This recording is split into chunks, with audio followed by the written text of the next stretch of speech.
हमें ये करना है कि हमेशा ही जिसको डायबिटीज़ है उसको अपना ब्लड शुगर कंट्रोल रखना है, हमेशा ही। कोविड की वेट नहीं करनी है, कोविड नहीं भी होगा तो भी ज़रूरी है कि हमारा ब्लड शुगर कंट्रोल में हो, तभी सेहत बचेगी, किडनीज बचेंगी, हार्ट बचेगा। तो पहला तो ये मुद्दा है कि, और कोविड के परिप्रेक्ष्य में तो इसके ऊपर हमारी ज़्यादा नज़र होनी चाहिए। दूसरा है कि हम प्रमोट कर रहे हैं डॉक्टर्स के द्वारा कि स्टीरॉयड दिए जाएं, लेकिन स्टीरॉयड फालतू में शुरू में ही नहीं दे देने, 7वें 8वें दिन तक देने हैं, 6ठे दिन के बाद देने हैं, बहुत इनअप्रोप्रिएट डोज में नहीं देने हैं।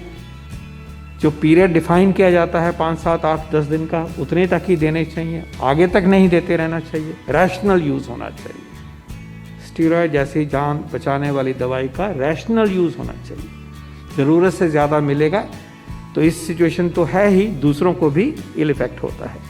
इसी तरह से टोसिलिजुमैब वाली जो दवाई है वो तभी दी जाए जब इसकी ज़रूरत है, बिल्कुल फालतू नहीं देनी चाहिए, डेंजरस हो सकती है। और भी कई खतरे हैं, उसमें से एक ये खतरा भी है। तो हमने rational use of this medicine का। तीसरी चीज़ कि जब ऑक्सीजन मिले तो जो ह्यूमिडिफायर है उसका पानी साफ़ हो, पानी बदलता रहे, पानी टपकता ना रहे, इसका हमें ख्याल रखना है। चौथा ख्याल रखना है कि जो मरीज़ है वो साफ़ सुथरा हो, उसका हाइजीन हो, हाथ भी साफ़ हो, बॉडी भी साफ़ हो, फालतू में वेट नहीं हो, सिक्रेशंस उसके फेस पे नहीं हो।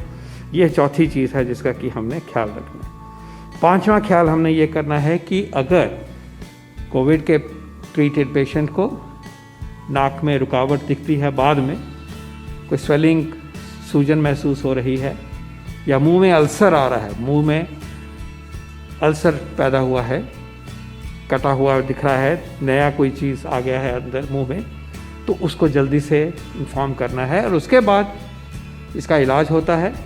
वो दवाइयाँ अच्छी तरह से उपलब्ध है। एम्फोटेरेसिन बी नाम की एक दवाई होती है, इंट्रावीनस दी जाती है, इफ़ेक्टिव है। और कभी कभी जो सूजन अंदर बन जाती है नाक में या नाक के और अंदर, उसको निकालने के लिए हम सर्जिकल प्रोसीजर से भी निकालते हैं। तो कहने का मतलब है कि इलाज भी होता है। इलाज टाइम पे शुरू होगा तो अच्छा इलाज होगा।